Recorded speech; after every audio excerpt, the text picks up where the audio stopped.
Hey everyone, I'm Reuven Lirov, author of Treat or Be Treated, How to Save Lives in Practice and in Life.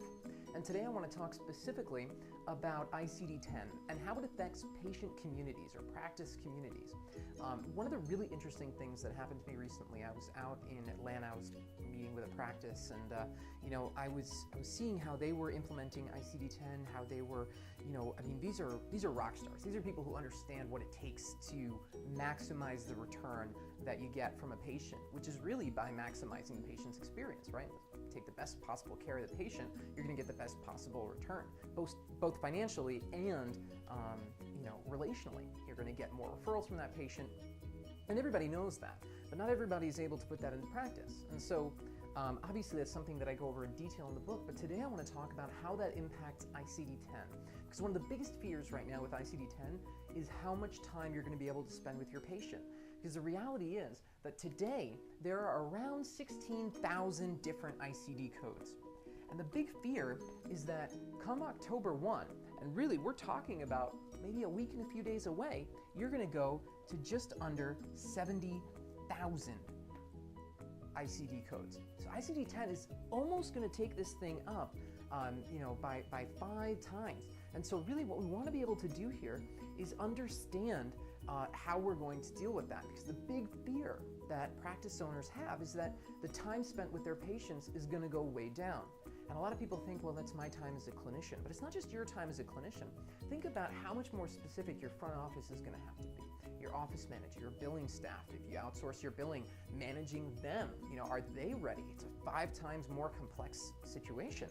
And then as a clinician, choosing the diagnosis codes, being that specific, going from they have an issue with their arm to saying it's left, but it's this part of the left arm. I mean, in the diagnosis coding, having to get that specific, obviously, is going to take more time. But one of the things that we want to make sure that we're keeping in line is our perception, our patient perception, our expectation of what a patient's perception is going to be, and then what the reality really needs to be. Because the reality really needs to be that ideal situation. But a lot of the time, the practice owners don't really understand what that reality should be. And so today, when you look at this, a lot of patients' perceptions are that they are separate from the office. Worse yet, the office is separate from the owner and the clinicians. And so the feeling is that there's this separation and everything is compartmentalized, and I have to go from one place to the other, and nobody knows what anybody else knows. And so it's very, very confusing, right? Now, the expectation that I have as a practice owner, as a clinician, is I want the patient to have some level of feeling that there is a connection between everything, that they're connected to my office staff, and my office staff's connected to me, and that I'm connected to the patient, right? Everybody is connected. But that's not quite right. See, the issue with this approach is that there's still a huge chunk of the patient experience that's not together, that's not a part of the practice experience. And so for being able to actually account for this, really the reality needs to be an all-encompassing thing. And you see this in a lot of the more wellness-oriented practices, specialties, where they do things like dinner with the doc, where you're actually able to interact with clinicians and their staff at a human level, at a very human level. It's not in a professional, in and out transaction, right? I give you money, you give me my health. It's more of a, yes, I'm giving you my money, I'm also giving you my time, I'm giving you my love, I'm giving you my intelligence, and in return, I expect you to give me the same. And so it becomes a relationship beyond a professional exchange. And the professional exchange is still in there, it's just not the most important thing anymore.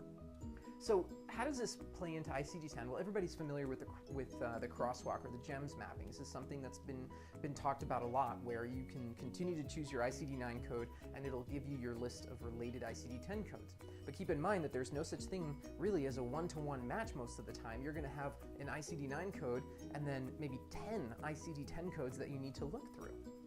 So the important thing to recognize here is you want to make sure that the technology you're using in your office today maximizes the time with your patients.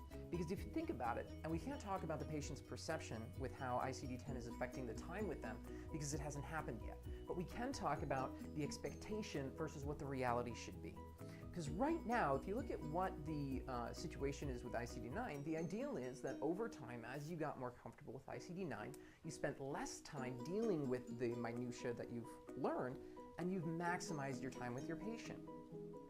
The expectation now with ICD-10, of course, is the opposite, that you're going to go ahead and lose time with your patient as the time goes on, at least initially, but I mean, honestly, permanently is the expectation that I'm hearing a lot, because the number of codes is just so large.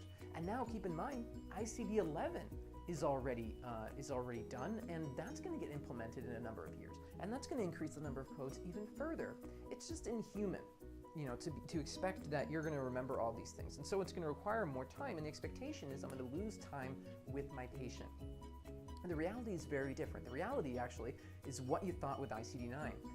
The trick is you have to be able to look at this in a new way. You have to be able to look at the problem differently from the way it's been since ICD came out. Because when ICD first came out, it simply was a matter of expanding your limited set of codes so that you remembered what you needed to know. Now the game is changing. We need to look at this in a way that doesn't include memorization of a standard set. So what do we need to do? We need to have technology that allows us to maximize our time with patients as we gain experience. In other words, a system needs to actually understand what happens over time, learn from those experiences, make recommendations, and remember everything that's happened before in order for you as the clinician to be able to document and spend the most possible time with your patient as possible. So if you're interested in learning more about this, of course, with ICD-10, that's going to be a part of these videos. We're going to be talking about that, of course, because it's the hottest topic right now. On the other side of that, on the patient community side, definitely go pick up the book, Treat or Be Treated, How to Save Lives in Practice and in Life. There are exercises in there. There are all kinds of tips and tools. And of course, that'll take you over to our website, and you'll get even more detailed information there. So I hope you guys got a little bit out of this, and like I said, the next series of videos we'll keep talking about this. We'll keep talking about specific things that we want to help you guys improve on. So good luck, and in a week and a half, we're going to hit the ground running.